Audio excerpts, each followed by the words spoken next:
Hello everybody and welcome to Manchester Explorer. In today's video, we're going to be focusing on a community that used to exist directly behind me. This is mill number 11 on the west side of Manchester. And the area that I'm about to present to you was once known as McGregorville. The name McGregorville derived from the McGregor family, who were Scottish immigrants that migrated to America during the very early 1800s. They were a very prominent family, so they had money. And they also built the first bridge that crossed the Merrimack River. And soon after the bridge was built, a small area known as McGregorville started to be built directly behind me, which housed many of the immigrants who worked across the river. But by the late 1800s and early 1900s, the mill that I'm walking in at this moment was constructed. And soon after, French Canadians in the many thousands started to migrate here, and the area started to get built up into what was later known as the Flatiron District.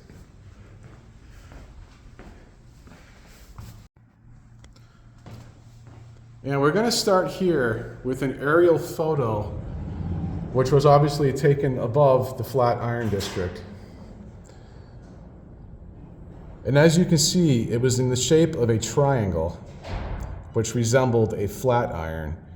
And if you don't know what a flat iron is, here's a picture of one.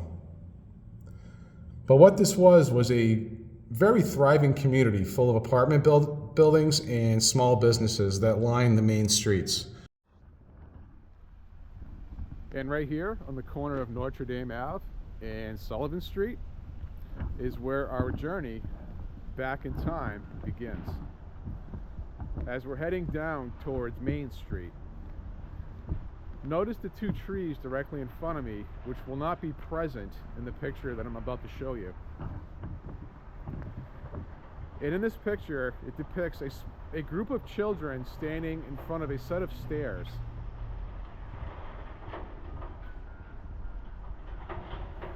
And also in the background, you can see the Amory chimney standing proudly. And here's another photo of the chimney being constructed. And also, if you noticed in that photo, there was another building that stood right next to this one. And here are the concrete stairs that led up to it, where that small group of children were standing in front of. And also notice the steel railings, as these were very, very common back in the day. So the original building would have been right here, as these were the stairs that led up to it. I'm not sure what happened to it, but my guess is that it burned down, which is a very common thing in Manchester. But ironically, the building that was set behind it also caught fire this previous summer, as it was a total loss as it stood right here. But there's a good chance that the original building stood here, and when that one burned down, they then built that one. But I honestly don't know for sure.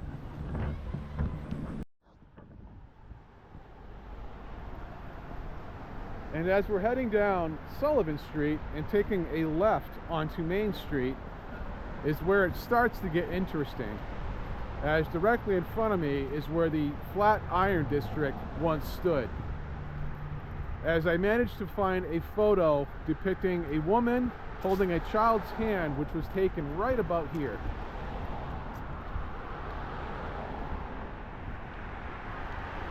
And what you'll notice, right next to the woman's head, you can see a building. And that would have been the corner of the Flatiron District, which I'm about to show you in a moment. And right here, I managed to find a photo depicting the Flatiron District, and here it is. And as you can see the corner of Putnam Street where that white SUV just took a left. But if you continue left, that's Main Street, and to the right of the Flatiron District was McGregor Street. And you'll also notice that there was a storefront directly at the point of the Flatiron District. And here's 3 photos depicting this side of the street. The first photo depicts an artist's illustration or a postcard. The second photo depicts a boy standing about right here. And the third photo depicts a line of cars likely taken during the 1930s.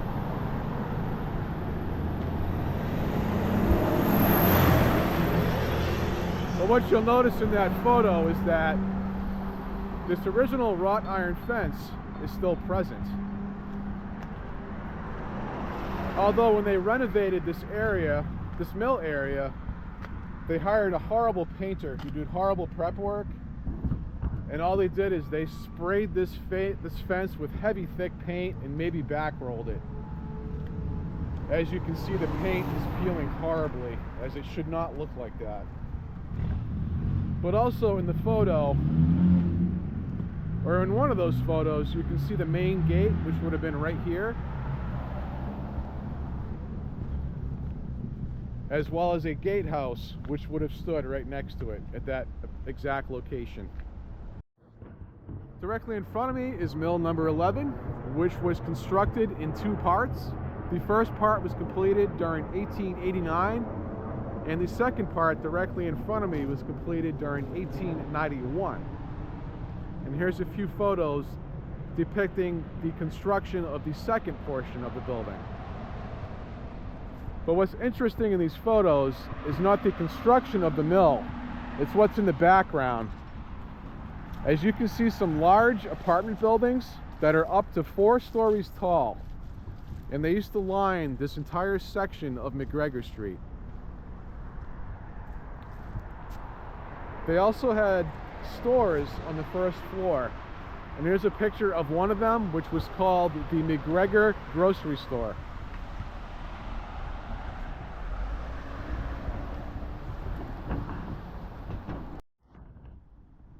And also during that renovation, they cut off the tops of this fence, as originally all these wrought iron rods used to arch over on top, and there'd be a point at the end of them. And fortunately, at the Coolidge Mill directly in front of me, the fence is still original, and it hasn't been repainted yet, which I will show you in a moment. And here's another photo that I was grateful to find, as there's not many pictures that exist of this very area. But in the photo, it depicts a group of construction workers standing in front of those buildings that I just showed you. And here's the photo. And as you can see, those were very impressive apartment buildings. And now I'm going to present to you what Amory Street used to look like, as we'll start with an aerial photo looking down onto Amory Street. And as you can see, Amory Street used to be lined with small businesses on both sides of the road.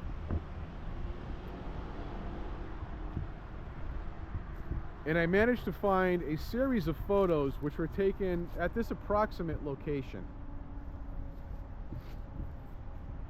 In the photos to the left, you can see the Modern Theater on the corner. And to the right, you can see Goslin's Pharmacy.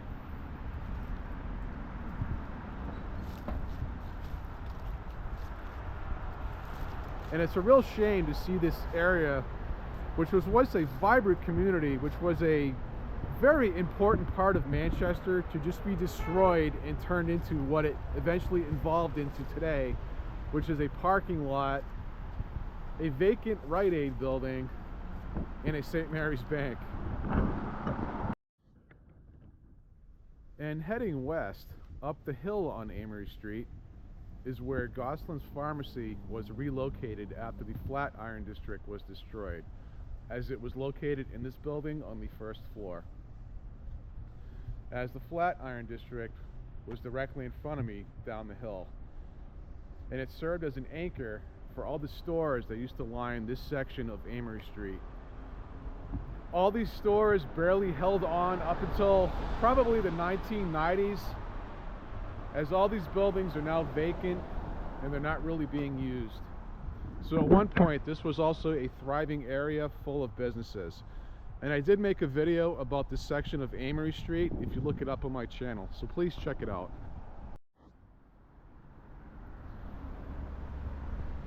And right here at this approximate location, I managed to find another photo, which I will show you in a moment.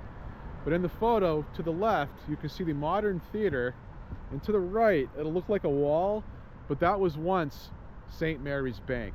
And here's the photo.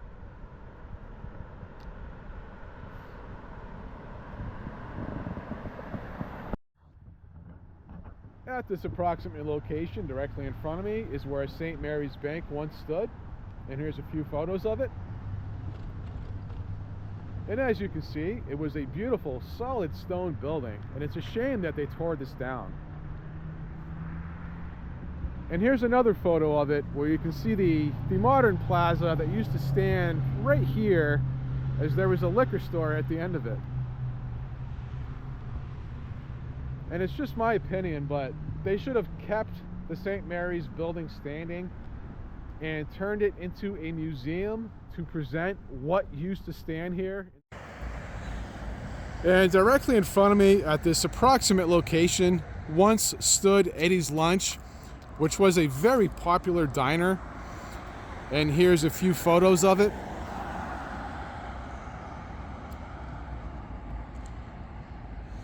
And as I'm standing here on Amory Street, it's such a shame that they destroyed all these buildings, as they should have at least saved the buildings that followed the main roads.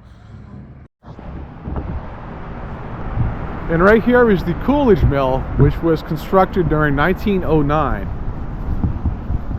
But I want to get back to the wrought iron fencing that I was talking about earlier, as the fencing here is still in original condition. This probably hasn't been painted in over 60 years, but as you can see, it's rusted, but it's not rotted.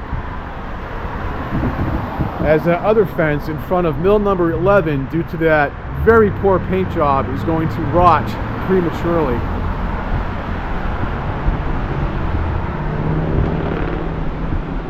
And here, as I was saying earlier, you can see the pointed tops of this fencing, which was trimmed off at the mill 11 fence.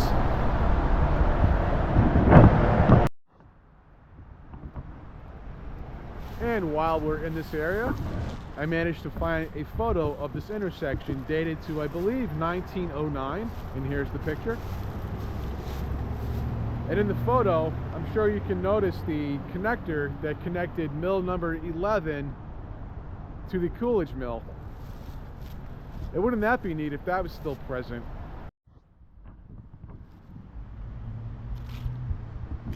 And here on the corner of McGregor Street once stood Jutras Post. It was also once known as McGregor's Tavern. And here's a few pictures of the building from various angles.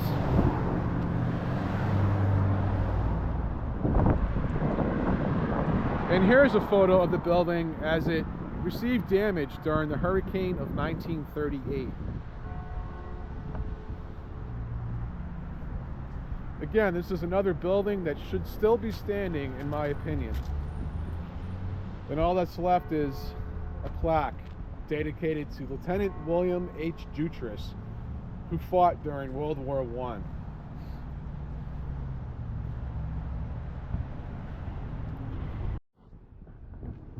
And here's a photo depicting the construction of the Coolidge Mill, where you can also see this line of houses from back in the day.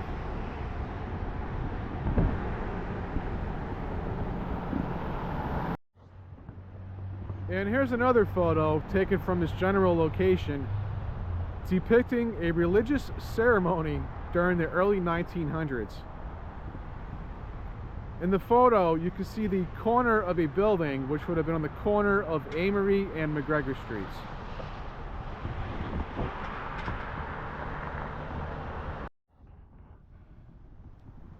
Somewhere within this location, I managed to find a picture depicting a row of buildings on Marion Street, as Marion Street was somewhere within the Flatiron District. I'm not exactly sure where, but it did exist.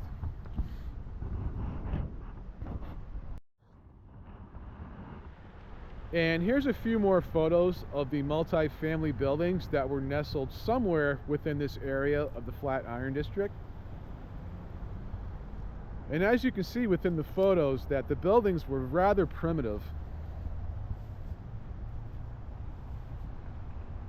And here's another photo depicting a building that succumbed to fire damage.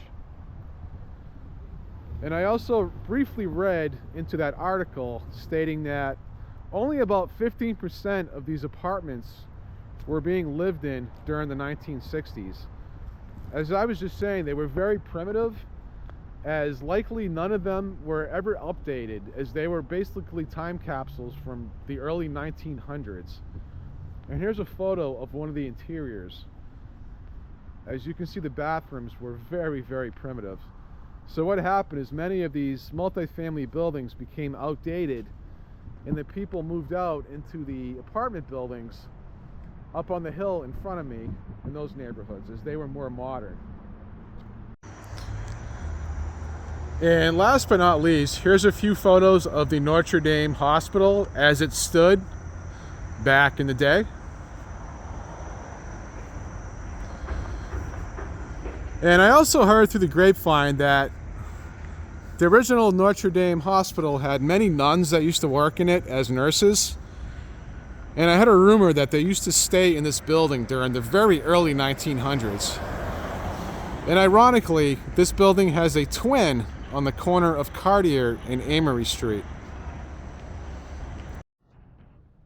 And before concluding this video, it's kind of sad to see that the city destroyed an entire community within Manchester, New Hampshire. And in my opinion, much of it should have been restored. Especially the large buildings that lined Amory Street as well as McGregor Street. Those should have been restored. They should have gutted out the interiors, put in modern fire sprinklers and modern electricity and plumbing, and just kept those buildings going.